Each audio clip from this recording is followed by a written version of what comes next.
అమ్మ ఈ రోజున జగన్మోహన్ రెడ్డి గారికి సంబంధించిన నాయకులు కానీ లేకపోతే వైఎస్ఆర్సీపీ పార్టీ అంటేనే అందులో మహిళలు కూడా ఇంత వైల్డ్గా ఉంటారా అనే పరిస్థితి. ఎందుకంటే ఒక సిపిఎం నాయకుడిని దారుణంగా చంపించే పరిస్థితి అంటే ఇది గంజాయికి పదే పదే అడ్డుపడుతున్నారు, గంజాయిని వాళ్ళకి అమ్ముకోవడానికి లేకుండా చేస్తున్నారని చెప్పి. అంటే ఈ మొన్న ఇంతకుముందు విద్యార్థి విభాగం నాయకుడు కూడా వైజాగ్లో పట్టుబడ్డ పరిస్థితి, ట్రైన్లో గంజాయి తీసుకొస్తూ. అసలు ఏంటి వాళ్ళకి ఇప్పుడు అధికారం కోల్పోయినా కూడా ఇంత ధైర్యం ఏంటి? లేకపోతే యువకులను కూడా ఆ గంజాయికి బానిసలుగా చేయాలని వాళ్ళ ప్రయత్నాలు ఎలా చూడాలంటే? ఆ జగన్మోహన్ రెడ్డి నిజంగా పార్టీ ఓడిపోయిన 11 ఓట్లకి తీసి పక్కన పెట్టినా తను పొగరుగా ఏదో చేద్దామని జనాన్ని అనుకుంటున్నాడే కానీ అది ఏమీ జరగదు. అలా గంజాయిలు అవన్నీ నీ పార్టీ మనుషులే నీ రవిడీ వాళ్ళు, తెలుగుదేశం పార్టీ వాళ్ళు రవిడీ వాళ్ళు కాదు. సౌమ్యంగా వెళ్ళిపోయే రాజ్యం అది. ప్రతి మనిషి గంజాయి తాగుతున్నారు, పిల్లలతో సహా నాశనం అయిపోతున్నారని చంద్రబాబు నాయుడు గారు కూటమి ప్రభుత్వము చాలా చర్యలు తీసుకుంటున్నది. ప్రతి డివిజన్కి ప్రతి వార్డుకి వెళ్ళి కమిషనర్ గారు కానీ కలెక్టర్ గారు కానీ ప్రతి వాళ్ళు మీటింగులు పెట్టి అందరినీ ఎంత చక్కగా మార్చారంటే చాలామంది ఇదివరకు ఎంత దూరంలోనో గంజాయిలు అందరూ ప్రతి ఒక్కళ్ళు వాళ్ళే తాగి ఎంతో బాధపడుతున్నారు.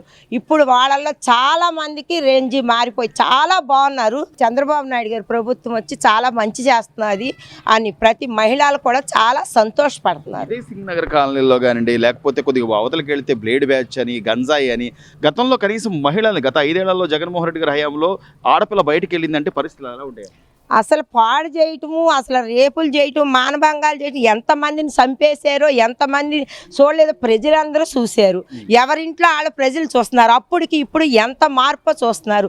నువ్వేమన్నా మార్పు లేదు, చంద్రబాబు నాయుడు గారు మోసం చేస్తున్నాడు, దుర్మార్గం చేస్తున్నాడు, దోసుకు తినేస్తున్నాడు అని నువ్వు చెబుతున్నావు. ఆయనకి దోసుకు తినడానికి ఏమంత అవసరం లేదు. ప్రజల్ని ఎలా బాగు చేయాలా అని ఆయన కోరుకుంటున్నారు. నిన్నగాక మొన్న నువ్వు కామాక్షి అని ఆవిడ గంజాయితో అమ్మి పట్టుబడిపోయింది. అలాగ జగన్ పార్టీలో ఉన్న ప్రతి ఆడవాళ్ళు గంజాయి అమ్మటం, గంజాయి చేశారు. ఈ పూట ఎవరన్నా అలా కనపడుతున్నారా? మనుషులు చేసి వాళ్ళకి తాగితే ఏం చేస్తున్నారో తెలియదు. అలాంటి ప్రభుత్వం నువ్వే లేవు. 11 సీట్లతో నిన్ను ఓడించారు, అది నువ్వు తెలుసుకోవట్లేదు. కూటమి ప్రభుత్వం ఏదో నాశనం చేస్తున్నది అంటున్నావు. కూటమి ప్రభుత్వం ఈ పూట చాలా బాగా చేస్తున్నది. ఒక అన్నా క్యాంటీన్లు ఏంటి, ఉచిత బస్సు ఇచ్చారు. ఉచిత బస్సులో అందరూ చక్కగా ప్రయాణం చేసి గుళ్ళకి వెళ్తున్నారు. అన్నీ చాలా బాగున్నాయి ఆయన చేసినవి. 3 గ్యాస్ బండ్లు ఇచ్చారు సంవత్సరానికి. ఏం తక్కువ చేశారని ఆయన అలాగ అంటున్నావు. నువ్వు ఏదో మోసం చేశారని అంటున్నావు. ఆయన ఏం మోసం చేయలేదు. అందరికి ఉద్యోగాలు ఇద్దామని పోరాడుతున్నాడు. నువ్వు చేసిన అప్పులన్నీ వెళ్ళినా కూడా ఆయన అన్ని సర్దుకుని విదేశాలు వెళ్ళి వాళ్ళు ఆ కూటమి ప్రభుత్వం లోకేష్ బాబు కానీ చంద్రబాబు నాయుడు గారు కానీ వాళ్ళ కష్టార్జితంతో వెళ్ళి ఖర్చు పెట్టుకుని ప్రజల్ని ఎలా బాగు చేయాలని ప్రతి నిమిషం ఆలోచిస్తున్నారు.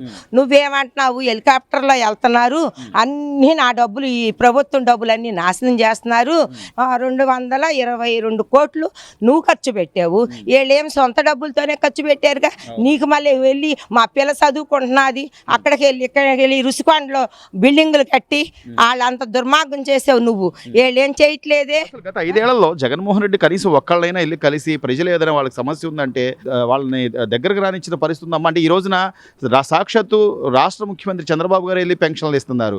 అందరూ మంత్రులు మీరు వెళ్ళండి అంటున్నాడు. ఎమ్మెల్యేలు నిన్న దాదాపు 125 మంది పైగా ఎమ్మెల్యేలు, మంత్రులు కూడా నిన్న పెన్షన్లు పంచారంటే ఇది కదా ప్రభుత్వం అంటే. ప్రజలకు అందుబాటులో ఉండేది ప్రభుత్వం. జగన్మోహన్ రెడ్డి గారి హయాంలో ఎవరైనా అట్లా? అసలు జగన్మోహన్ రెడ్డి హయాంలో ఎలా ఉంది, అసలు ఎవరు వచ్చారు, ఎవరు చేశారు? ఈ పూట ప్రతి ఇంటికి వెళ్తున్నారు. ఆయన వెళ్తున్నారు, ఎమ్మెల్యేలు వెళ్తున్నారు, మంత్రులు వెళ్తున్నారు, కలెక్టర్లు వెళ్తున్నారు. ఒకళ్ళేంటి అందరు మొత్తం ప్రభుత్వంలో ఉన్న వాళ్ళందరూ వెళ్ళి ప్రజల్ని తెలుసుకుంటున్నారు. మీకేం కావాలి ఏంటమ్మా అని అందరికి ఇంటింటికి వెళ్ళి పింఛన్లు ఇస్తున్నారు. ఈ పూట ఇల్లు కావాలంటే ఇల్లులకు పెడుతున్నారు, మీ అందరికి ఇస్తామని. ఇంకా ఏం లోటు చేశారు వాళ్ళు? నువ్వన్నీ అలా గుందిస్తావు, అడుగుతున్నావు, మోసం చేశారంటున్నావు. నువ్వు ఇలా సొంతానికి వాడుకొని 222 కోట్ల రూపాయలు ఆ హెలికాప్టర్ల మీద తిరిగారంటే అసలు ఆయన ఏం చేయాలి? ఆయన ఏదో గొప్పగా చెప్పుకుంటున్నాడు. బాబాయ్ చేశాడు, తండ్రిని చేశాడు, ఇంట్లో అమ్మని మోసం చేశాడు, చెల్లిని మోసం చేశాడు. అవన్నీ ప్రజలు చూస్తున్నారు ఈ పూట. ప్రజలు తను ఎంత పాదయాత్ర తిరిగినా ఏం తిరిగినా ప్రజలు ఎవ్వరూ నమ్మరు. ఆయన ఏదో అనుకుంటున్నాడు, నేను ఏదో మంచి చేస్తున్నానని. ఈ ప్రజలందరూ ఈ పూట ఎంత సుఖంగా ఉన్నారో ప్రజల మధ్యలోకి వచ్చి చూడు. నీ పార్టీ వాళ్ళందరూ మోసగాళ్ళు, రవిడి వాళ్ళు, గంజాయి బ్యాచ్ వాళ్ళు, ఆడవాళ్ళతో సహా రవిడి మీ వాళ్ళు. ఇవాళని చూపించు, తెలుగుదేశం పార్టీ వాళ్ళు, కూటమి ప్రభుత్వం వాళ్ళు ఈ పూట ఎంత సోమ్యంగా చేస్తున్నారో. ప్రతి వాళ్ళు కార్యకర్తలతో సహా వెళ్ళి నువ్వు ఆ రోజు ఏమన్నావు, సచివాలయంలో వాలంటీర్లు లేకపోతే పింఛన్ ఇవ్వకూడదు అన్నారు. ఈ పూట 2 సంవత్సరాలు అవుతున్నారు దగ్గర ఎలా ఇస్తున్నారో పెన్షన్ చూసి నేర్చుకో. ఆ పెద్ద ఆయన్ని మాట్లాడటం కాదు, నీ తండ్రి లాంటి ఆయన ఏదో బురజలుదావని నువ్వు మాట్లాడుతున్నావు. కానీ నువ్వు మాట్లాడి నీకు తెలుసు ఆ తప్పు, నేను చేసిన తప్పు అని తెలుసు. కానీ ఏంటంటే ఇది అవ్వాలని చెప్పి నువ్వు అలా చెప్తున్నావు, అంతేగాని దాని గురించి ఏమీ లేదు. నిన్ను ఎక్కడ బుద్ధి చెప్పాలో అక్కడే చెప్తారు. అంటే రాష్ట్రంలో డ్రగ్స్ని అరికట్టాలని చెప్పి ఈ కూటమి ప్రభుత్వం ఈగల న్యూస్ ప్రత్యేకంగా టీం ఫామ్ చేసి దానికి సంబంధించి ఒక నెంబర్ కూడా ఇచ్చి ఎక్కడికక్కడ కట్టడి చేద్దామని చూస్తుంటే గత 5 ఏళ్లలో వైసీపీ నాయకత్వంలో జరిగిన చూసాం మనం. ఎక్కడ పడితే అక్కడ గంజాయి కానివ్వండి, కుర్రోళ్ళు యువత పాడైపోవడం కానివ్వండి, దాన్ని ఇప్పుడు కూడా ఈ ప్రభుత్వంలో కూడా దాన్ని ఎలాగోలా చేయాలి అని చెప్పి, లేకపోతే ఏదో విధంగా ప్రభుత్వాన్ని బదనాం చేయాలని చెప్పి చేసే ప్రయత్నాలలో ఈరోజు నెల్లూరు ఘటన చూస్తే ఒక సిపిఎం నాయకుడిని అంత దారుణంగా చంపడం అంటే ఎట్లా చూడాలి? గతంలో వైసీపీ ప్రభుత్వం గంజాయికి పునాది వేసి వెళ్ళింది. బాగా ఎక్కడ చూసినా గంజాయి. ఈ ప్రభుత్వం వచ్చిన తర్వాత ఎక్కడికక్కడ కట్టడి చేసి కంట్రోల్ చేసింది. అయినా ఇంకా ఉన్నారు, అలాంటి మూలాలు ఉన్నాయి కాబట్టి అలా నెల్లూరు సంఘటన జరిగింది. అసలు ప్రశ్నించేవాడు ఉంటే చంపడానికైనా వెనకాడకుండా ఆడ మహిళలైనా ఏదైనా సరే ఏదైనా చేయడానికి వాళ్ళు ముందుకు వస్తున్నారు. అలాంటి అరికట్టడానికి ప్రభుత్వం ఒక టోల్ ఫ్రీ నెంబర్ ఇచ్చింది, చాలా జాగ్రత్తగా చర్యలు తీసుకుంటుంది. అయినా ఇంకా ఉన్నాయి. ఉదాహరణకి మనం చూస్తే ఒక కోర్టుకు వెళ్ళే ఒక ఆర్థిక నేరగాడు అంతమందితో ఊరేగింపుగా బల ప్రదర్శన చేసి వెళ్ళాడంటే ఏంటి? వాళ్ళు ఎవరు అసలు? వాళ్ళు గంజాయికి బానిసకి అలవాటు పడి, మత్తు పదార్థాలతో అలవాటు పడి ఉండోళ్ళు కాబట్టి ఆ రకంగా వెళ్ళారు. ఎవరైనా అతనికి అంత ప్రోత్సాహం చేస్తారా? ఇవాళ చీకొట్టి 11 సీట్లకే పరిమితం చేసినోడిని నువ్వు హైదరాబాద్ నడిబొడ్డున వేల సంఖ్యలో బల ప్రదర్శన చేసావంటే అర్థం ఏంటి?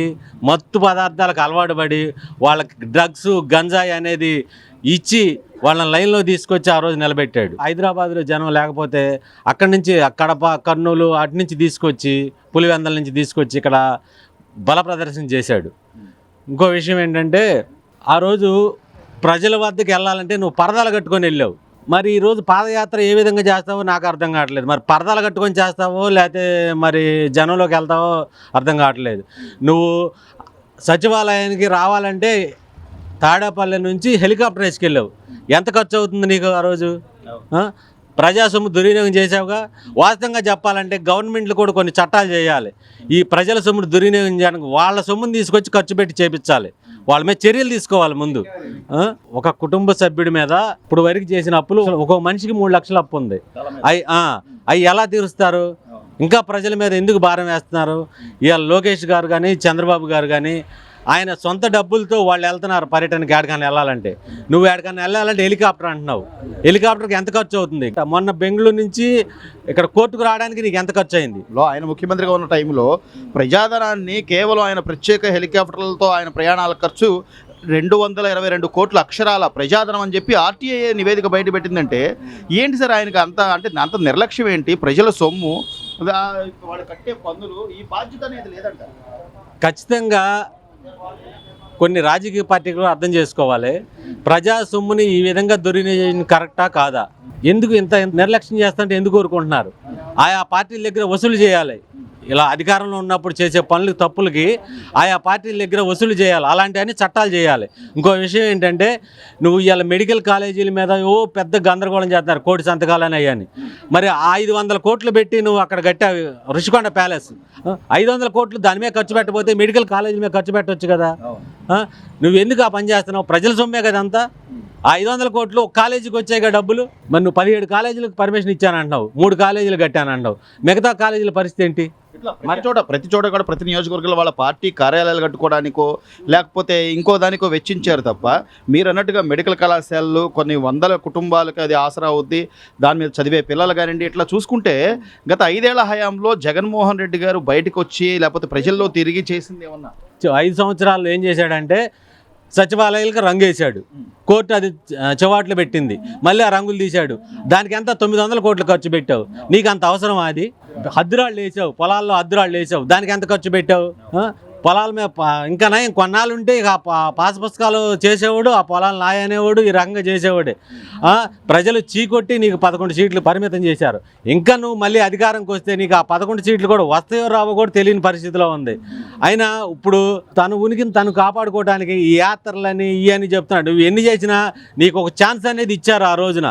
ఇక మళ్ళీ ఈయటానికి ప్రజలు ఏమాత్రం కూడా నీ వంక చూడటం లేదు. సో జగన్మోహన్ రెడ్డి గారు మాజన అంటే గతంలో ఈ గంజాయి మూలాలకు సంబంధించి మొన్న మధ్య వైజాగ్లో పట్టుబడ్డ యువజన విభాగానికి సంబంధించిన నాయకుడు కొండారెడ్డి కానివ్వండి, లేకపోతే అంతకుముందు మూలాలు ఎన్ని చూసుకున్నా కూడా దీని వెనక ఉన్నటువంటి ఇంతకుముందు మగాళ్ళ పేర్లు మాత్రమే ఉండవు. ఈరోజు అరవ కామాక్షి అనే ఒక మహిళ కూడా దీనిలో ప్రముఖ పాత్ర పోషించింది. పైగా ఒక వ్యక్తిని చంపించే పరిస్థితికి వచ్చారంటే కనీసం వాళ్ళకి జాలి దయ. ఇప్పుడు ఇందాక నేను ఫస్ట్లోనే చెప్పే విషయం, ఆ మూలాలు ఇంకా ఉన్నాయి, ఆ ఏళ్ళతో సహా పెకలించి పీకాలి ఈ కూటమి ప్రభుత్వం. అప్పుడే ఈ సమాజం బాగుపడుద్ది. ఖచ్చితంగా నేను చెప్పగలిగింది ఏంటంటే విద్యార్థుల్ని ఇలాంటి తప్పుదో పట్టించినందుకు ఆ పెకలాలు, ఆ వేళ్ళు అనేది ఎక్కడ ఉండేవో అక్కడి నుంచి మొదటి నుంచి దీనికి మీద ఎంక్వైరీ చేసి మొత్తాన్ని బయటికి లాగితే కానీ ఆ మూలాలు అనేది కదులుతాయి.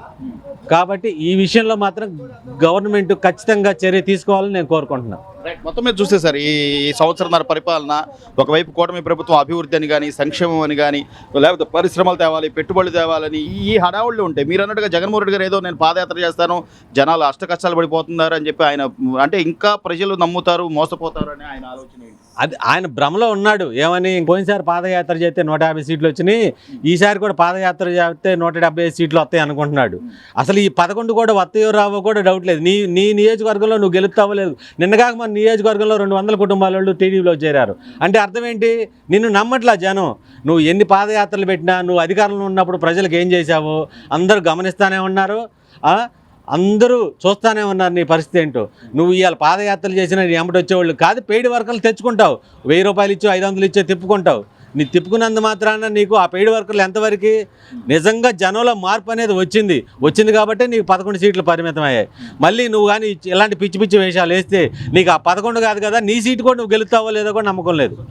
చివరిగా ఇలాంటి గ్రామాల్లో కానివ్వండి, లేకపోతే కొన్ని పాఠశాలల దగ్గర, స్కూళ్ళ దగ్గర కూడా గతంలో గంజాయి మూలాలు కనపడ్డ పరిస్థితి, ఇప్పుడు మళ్ళీ అలాంటి పరిస్థితులు ఏమైనా కనపడుతున్నాయి? అయితే ఇప్పుడైతే చాలా వరకు కంట్రోల్ చేశారు. ఇంకా 20% 25% ఉంటుందని అనుకుంటున్నాను నేను. అది కూడా ఈ కూటమి ప్రభుత్వం వచ్చిన ఇంకా టైం ఇంకా 3 సంవత్సరాలు గట్టిగా ఉంది. ఖచ్చితంగా ఏరేస్తారు. మళ్ళీ కూటమి ప్రభుత్వం రావడానికి అవకాశం ఉంది. గత 5 ఏళ్లలో జగన్మోహన్ రెడ్డి గారు ఉన్నప్పుడు ఇదే సింగ్ నగర్ ప్రాంతాల్లో గంజాయి అని, హెరాయిన్ అని, లేకపోతే అసలు మాదక ద్రవ్యాలు ఎక్కువగా కుర్రోళ్ళకి అలవాటు పడటం కానీ, ఆడపిల్ల బయటికి వెళ్తే ఎలా మళ్ళీ ఇది తిరిగి జాగ్రత్త వచ్చుదా లేదా అనే పరిస్థితులు కూడా ఉన్నాయి. ఇప్పుడు ఈ సంవత్సరంన్నర కాలంగా కూటమి ప్రభుత్వం వచ్చిన తర్వాత పరిస్థితులు ఎలా ఉన్నాయి? అసలు ఎక్కడైనా బాగుందండి. ఎందుకంటే అలాంటి ఆకడతం అనేది బాగా తగ్గింది, ఆకడుతున్నారు. అలాంటివి ఏం జరగట్లేదు. ప్రభుత్వం బాగా చేస్తున్నారు చంద్రబాబు గారు, ఆయన చెప్పుకోవచ్చు ధన్యవాదాలని. బాగా చేస్తున్నారు. దీనిలో ఇప్పుడు ఆడవాళ్ళు, వైసీపీకి సంబంధించిన ఆడవాళ్ళు కూడా ఇన్వాల్వ్ అయ్యి ఒక ఆయన సిపిఎం నాయకుడిని కూడా చంపేశారంటే మీరు ఈ గంజాయి అమ్మడం కరెక్ట్ కాదు అని చెప్పి పదే ఆయన అడ్డుపడుతున్నాడని చెప్పి ఆయన చంపేశారు. గతంలో వైజాగ్లో కూడా ఒక స్టూడెంట్ నాయకుడు, వైసీపీ నాయకుడు గంజాయి తెస్తూ పట్టుబడ్డాడు. ఎందుకమ్మా అంటే వాళ్ళకి ప్రభుత్వం మారింది, ఈ రోజున ఇంత గట్టిగా బందోబస్తు పెట్టారు, లా అండ్ ఆర్డర్ బాగుంటుంది, అయినా కూడా అలా చేయడం ఎంతవరకు న్యాయం అంటారు? అది చేయటం కరెక్ట్ కాదని అంటాం. కరెక్ట్ కాదని వాళ్ళు అమలు చేస్తాకి వాళ్ళ పేరు కోసం అని వాళ్ళు చేస్తున్నారు.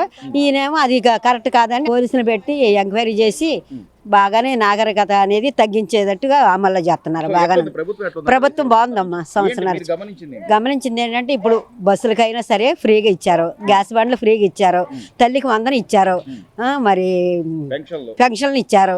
మరి ఇచ్చినవి ఆయన అన్న పథకాలన్నీ నెరవేరుతూ ఉన్నారు. ఇంకా ముందు ఇళ్ళు ఇస్తారు. ఈ 18 ఏళ్ళు అన్న వాళ్ళకి అవి కూడా జరుగుతాయి. అన్నీ ఒకసారి అవ్వాలంటే అవ్వ కదా, అన్ని అవగాహన చేసుకుంటూ వస్తున్నారు. బాగుంది ప్రభుత్వం. చంద్రబాబు నాయుడు గారు కళ్యాణ్ గెలవాలి అంటే ఆయన పార్టీ ఆఫీస్ దగ్గర రండి, మీ సమస్యలు ఏమన్నా ఒకటి నేరుగా నా దగ్గరికి రండి అని ఆయన చెప్తున్నాడు ఒక సీఎం హోదాలో. అట్లాగే చంద్రబాబు నాయుడు గారు కొడుకు లోకేష్ గారు కూడా ప్రజా దర్బార్ అని చెప్పి ఆయన కూడా ప్రజల సమస్యలు తీసుకుంటున్నాడు. పవన్ కళ్యాణ్ గారు కానీ లేకపోతే ఇతర నాయకులు కానీ మంత్రులు కానీ ఈరోజు జనాలతోనే ఉంటున్నారు. గత 5 ఏళ్లలో జగన్మోహన్ రెడ్డి గారు ఏనాడైనా జనాల్లోకి వచ్చింది? జనాల్లో కదా ఏమి మన కంటికి కనపడతాం తెలియదు. మనకు ఆ మాటలు అంటాం కానీ ఏం చెప్పిన పనులు ఏం చేయలేదు. ఇల్లు ఇస్తా అన్నాడు, ఇల్లు ఇవ్వలేదు. మాకు కరోనా వచ్చిందంటే 1000 రూపాయలు మొఖాన్ని పెట్టాడు కానీ ఏం చూపించిన పాపం లేదు.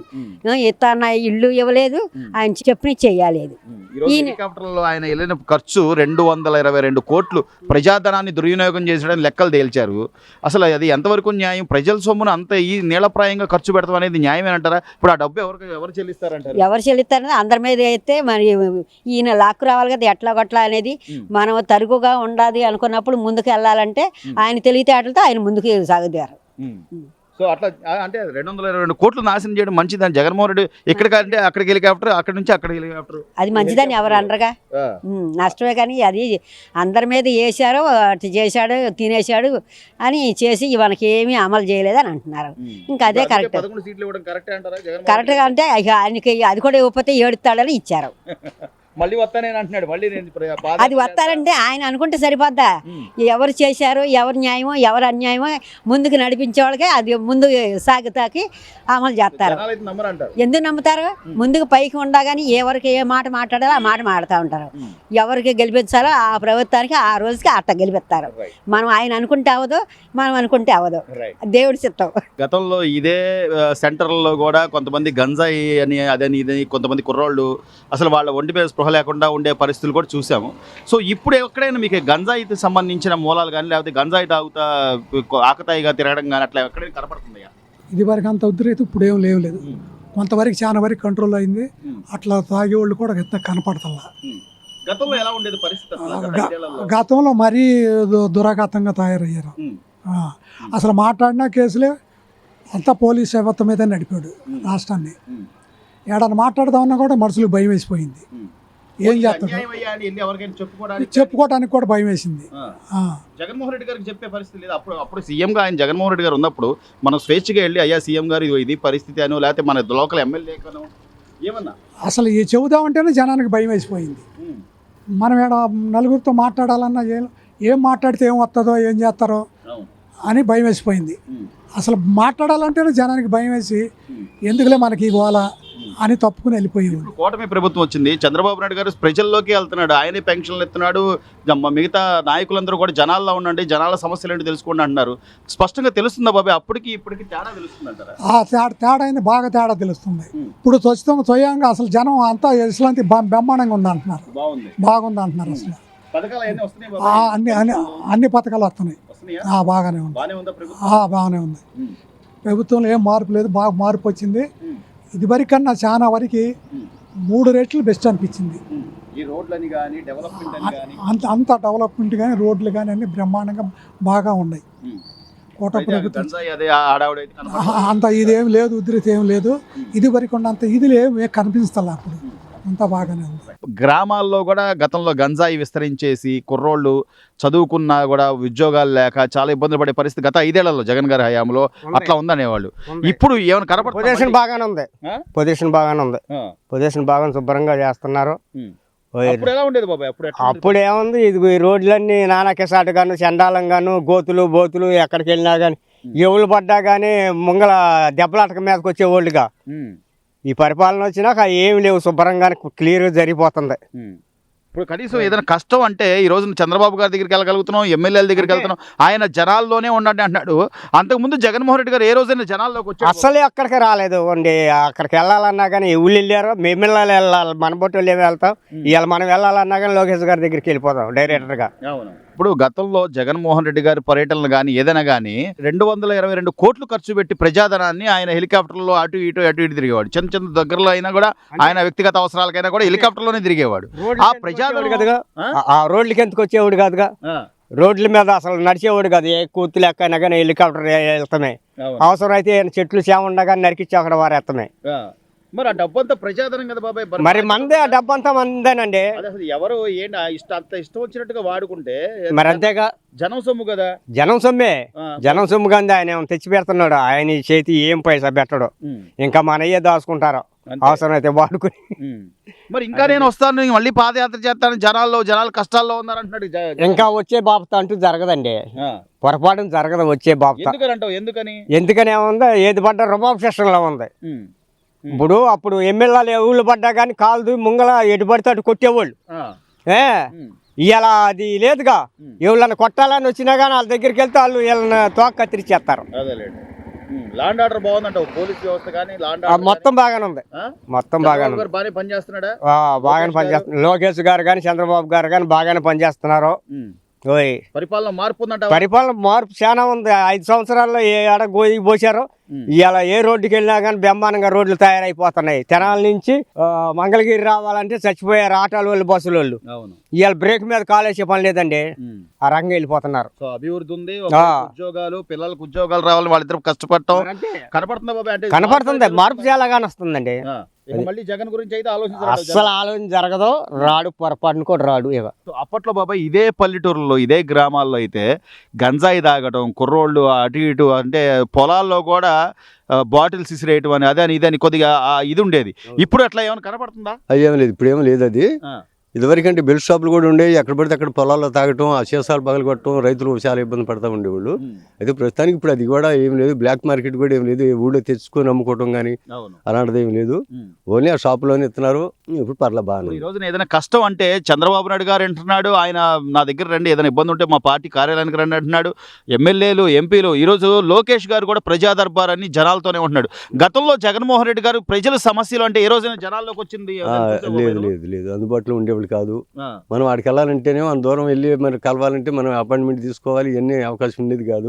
ఇప్పుడంటే డైరెక్ట్గా ఇప్పుడు మంగళగిరి వెళ్తున్నాము, మనం కూడా వెళ్ళంగానే ఆయన కూడా ఎమ్మటే రిసీవ్ చేసుకుని మనకేం కావాలి ఏంటి మంచి చేయడని ఆయన కూడా చెప్తున్నారు. అట్లా జగన్మోహన్ రెడ్డి గత 5 ఏళ్ల హయాంలో ఆయన వ్యక్తిగత ప్రయాణాలకు కూడా హెలికాప్టర్లో తిరిగి దాదాపు 222 కోట్లు ప్రజాధనం దుర్వినియోగం చేశారని చెప్పి ఈ రోజున బయటకు వచ్చిన లెక్కలు న్యాయమేనంటావు? ప్రజాధనాన్ని అంతగా దుర్వినియోగం చేయడం ఒక నాయకుడిగా అంటే న్యాయం కాదు, ఎందుకంటే ప్రజల సొమ్ము కాబట్టి దాన్ని లిమిట్ కానీ మన అవసరాలకే ఖర్చు పెట్టాలి. అవును, ప్రజల కోసమే కదా. అవును కదా.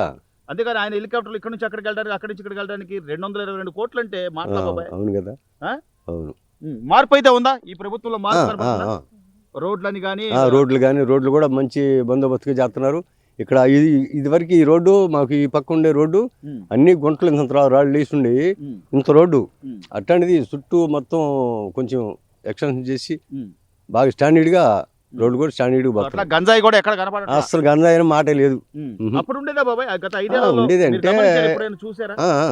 వాళ్ళు బీడీలు పెట్టి కాల్చుకునేవాళ్ళు, సిగరెట్లు పెట్టి కాల్చుకునేవాళ్ళు, విడిగా కాల్చుకునే చాలా మంది చూసేవాళ్ళం, అంతా ఉండేవాళ్ళు. సో చివరికి దాన్ని ఏంటి అని ప్రశ్నించిన ఒక సిపిఎం నాయకుడిని కూడా చంపేసే పరిస్థితికి వచ్చారంటే అసలు ఎట్లా చూడాలి? అలాంటి వాళ్ళు శిక్షించాలా వద్దా బాబాయ్? మరి శిక్షించాలిగా తప్పు చేసినప్పుడు. మార్పు అయితే ఉందంటావు. Please subscribe to Leo News for more videos.